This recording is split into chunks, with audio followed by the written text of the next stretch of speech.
नमस्कार दोस्तों, target with PS Parihar channel में आपका स्वागत है। सुबह की इस वीडियो में ऐसी सूचनाएं होती हैं जो विभिन्न समाचार पत्रों पर छाई हुई होती हैं और विद्यार्थियों के लिए आवश्यक होती हैं।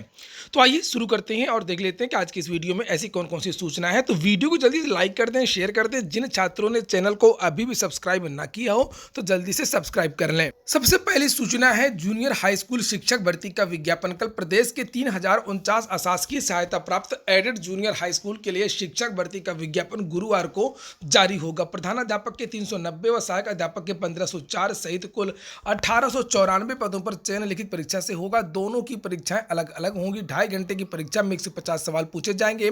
प्रदेश सरकार ने 4 दिसंबर 2019 को उत्तर प्रदेश मान्यता प्राप्त basic school junior high school अध्यापकों की भर्ती और सेवा की शर्तें 7वें संशोधन को मंजूरी दी थी। 1 साल बाद अधियाचन भेजा गया। परीक्षा में बहुविकल्पीय प्रश्न पूछे जाएंगे। इम्तिहान OMR से होगा। 9 पदों के लिए शिक्षक पात्रता परीक्षा से उच्च स्तर की परीक्षा होगी। प्रधानाध्यापक पद के लिए 5 वर्ष, सहायक अध्यापक के रूप में अध्यापन अनुभव अनिवार्य है। परीक्षा में प्रबंधन से संबंधित 50 प्रश्न पूछे जाएंगे। ये प्रधानाचार्य के लिए होगा।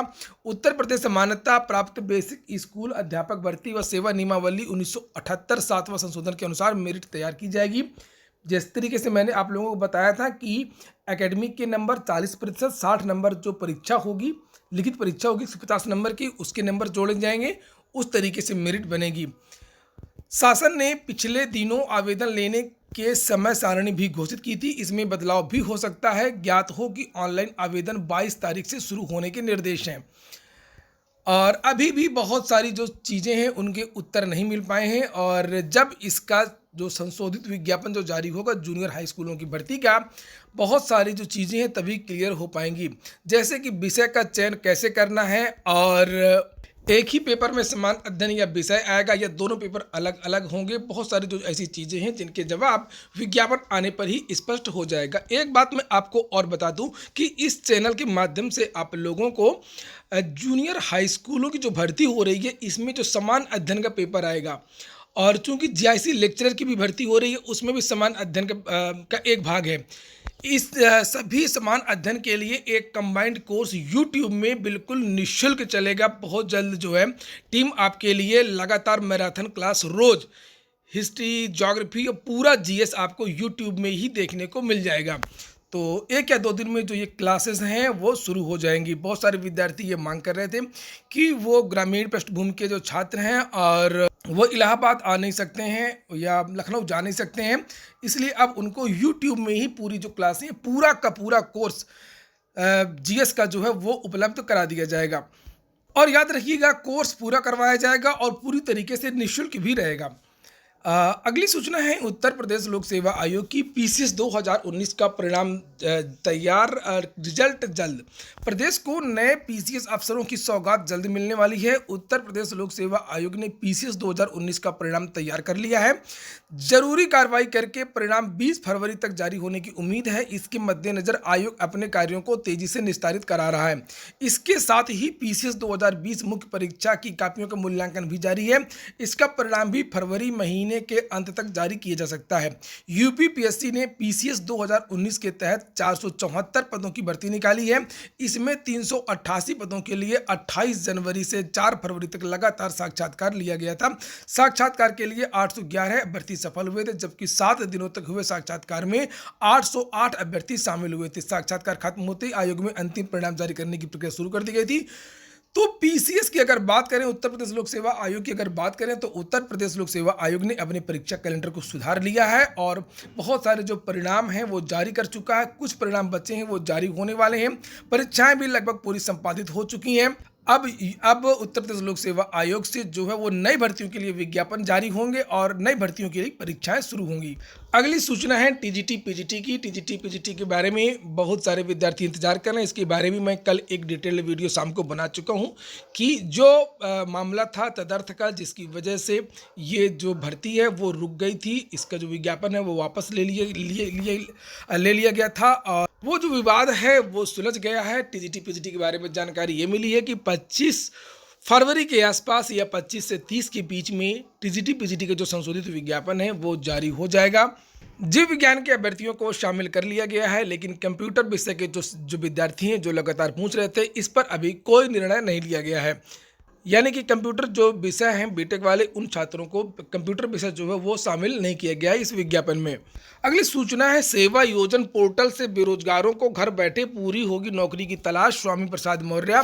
उत्तर प्रदेश के श्रम एवं सेवा योजन मंत्री स्वामी प्रसाद मौर्य ने कहा है कि राज्य सरकार निजी क्षेत्रों में नौकरी दिलाने के साथ साथ सरकारी क्षेत्र में भी संविदा की भर्तियों को अब सेवा योजन पोर्टल, यह वेबसाइट है http sevayojan.up.nic.in, यहाँ से आपको जो है भर्तियों की जानकारी मिल जाएगी कि कहाँ पर किस क्षेत्र में संविदा से भर्ती निकली है, किस क्षेत्र में सरकारी क्षेत्र में नौकरी निकली है और कहाँ पर प्राइवेट या निजी क्षेत्र में नौकरी निकली है।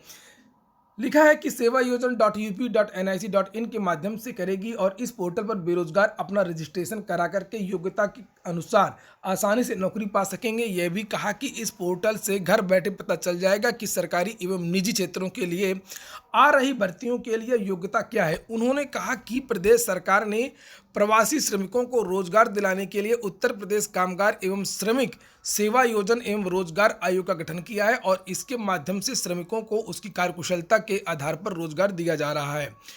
तो इस वेबसाइट पर बहुत सारे जो लोग हैं वो रजिस्ट्रेशन अपना करवा सकते हैं और नौकरी की जो तलाश है वो पूरी कर सकते हैं। अगली जो सूचना है वो है उत्तर प्रदेश शिक्षा सेवा चयन आयोग की। उत्तर प्रदेश में एक ऐसा आयोग बनेगा जो प्राथमिक की भर्तियां, माध्यमिक की भर्तियां और उच्चतर की भर्तियां करेगा। उसमें अब यहाँ पर लिखा है कि बेसिक और उच्च शिक्षा के शिक्षकों पर कोई अगर कार्रवाई करनी होगी तो उसके लिए कोई भी मंजूरी लेने की आवश्यकता नहीं है। लिखा है नीचे कि बहुत सारे जो बदलाव हैं वो भी होने वाले हैं। उत्तर प्रदेश शिक्षा सेवा आयोग के गठन के लिए राज्य सरकार विधानमंडल के बजट सत्र में नया विधेयक ला सकती है। आयोग के गठन में रुकावट बन रहे विभिन्न मुद्दों को सुलझाने के लिए शासन स्तर पर विभागों के बीच में सहमति बन चुकी है। तय हुआ है कि बेसिक और उच्च शिक्षा से जुड़े शिक्षकों को उनकी सेवा नियमावली परिनियमावली के अनुसार दंडित करने की मौजूदा व्यवस्था बरकरार रहेगी। माध्यमिक शिक्षकों को अनुशासनिक कार्रवाई के फलस्वरूप दंडित करने के लिए आयोग की अनुमति जरूरी होगी, वरना उसका प्रभाव शून्य माना जाएगा। गौरतलब है कि उत्तर प्रदेश शिक्षा सेवा आयोग की स्थापना के लिए सरकार ने वर्ष 2019 में विधेयक पारित कराया था, लेकिन अधिसूचना जारी न होने के कारण इसका गठन नहीं हो सका। पुराने विधेयक में बेसिक, माध्यमिक व उच्च शिक्षा से जुड़े शिक्षकों के खिलाफ दंडात्मक कार्रवाई के लिए आयोग की पूर्वानुमति जरूरी थी।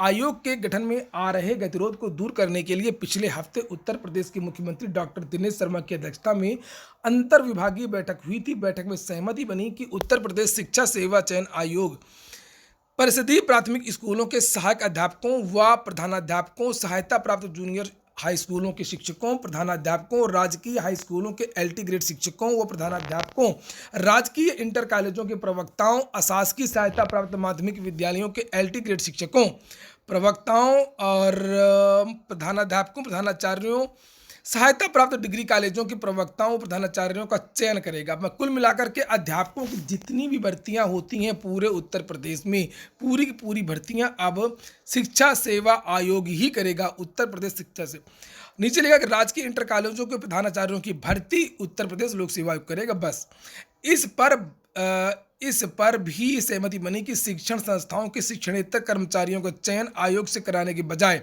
अधीनस्थ सेवा चयन आयोग से कराया जाए। तो लिपिक इत्यादि की जो भर्तियां होती हैं स्कूलों में, विद्यालयों में, वो लिपिकों की जो भर्तियां हैं वो अधीनस्थ सेवा चयन आयोग से होंगी। आयोग की संरचना में भी बदलाव प्रस्तावित है। आयोग में एक अध्यक्ष के अलावा 10 सदस्य होंगे। अध्यक्ष पद के योग्य कोई रिटायर्ड या सेवारत प्रोफेसर कुलपति हो सकता है जिसे 3 वर्ष का प्रशासनिक अनुभव हो, प्रमुख सचिव स्तर का अधिकारी रहा हो। 10 सदस्यों में 6 शिक्षाविद होंगे, 1 सचिव स्तर का अधिकारी तथा बेसिक, माध्यमिक, उच्च शिक्षा विभाग के संयुक्त निदेशक या इससे उच्च स्तर के 1 अधिकारी होंगे। पुराने विधेयक में आयोग में एक अध्यक्ष के अलावा 7 सदस्यों का प्राविधान था। तो कुल मिलाकर के काफ़ी बदलाव हो रहा है और बहुत जल्द जो ये आयोग है उसका गठन हो सकता है। अगली सूचना है जेईई मेंस के अभ्यर्थियों की। असल में इस बार जेईई मेंस की परीक्षा और 12वीं की परीक्षाएं एक ही समय हो रही थी, इसको लेकर के आपत्ति जताई गई थी। इस बार एनटीए ने ये घोषणा की है कि विद्यार्थी चाहें तो परीक्षा की जो तिथि है वो चुन सकते हैं। यहाँ पर नीचे लिखा हुआ है कि नेशनल टेस्टिंग एजेंसी ने आगामी मई माह में जेईई मेंस परीक्षा के दौरान सीबीएसई 12वीं की परीक्षा तिथि पढ़ने की आपत्ति के बाद परीक्षार्थियों के लिए नया विकल्प दे दिया है। एनटीए ने अपनी ऑफिशियल वेबसाइट JEE.NTA.NIC.in पर एक सूचना जारी की है। इसमें जेईई मेंस 2021 मई सत्र के लिए आवेदन करने वाले छात्रों को अपनी परीक्षा तिथि का स्वयं चुनाव करने का विकल्प दे दिया है। नीचे यहाँ पर लिखा है कि एनटीए की ओर से होने वाली जेईई मेंस 2021 की जो परीक्षा है वो 24, 25, 26, 27 एवं 28 मई को प्रस्तावित है और वहीं पर 12वीं की परीक्षा भी 24 मई को पड़ रही थी। इसकी वजह से अब ये दे दिया गया है विकल्प कि आप लोग परीक्षा की जो तिथि है वो चुन सकते हैं। आगे यहाँ पर लिखा है कि जेईई मेंस मई सत्र के लिए 3 मई से आवेदन। एनटीए द्वारा मई सत्र की जेईई मेंस 2021 परीक्षा के लिए जो आवेदन है वो 3 मई से लिए जाएंगे। आवेदन की अंतिम तिथि 12 मई तय की गई है। इस परीक्षा में शामिल होने के लिए विद्यार्थियों को 3 से 12 मई 2021 के भीतर 12वीं के रोल नंबर और बोर्ड के नाम के बारे में एनटीए को सूचित करना है। नेशनल टेस्टिंग एजेंसी इस बार जेईई मेंस 4 बार आयोजित कर रही है। परीक्षा फरवरी, मार्च, अप्रैल और मई में आयोजित होगी।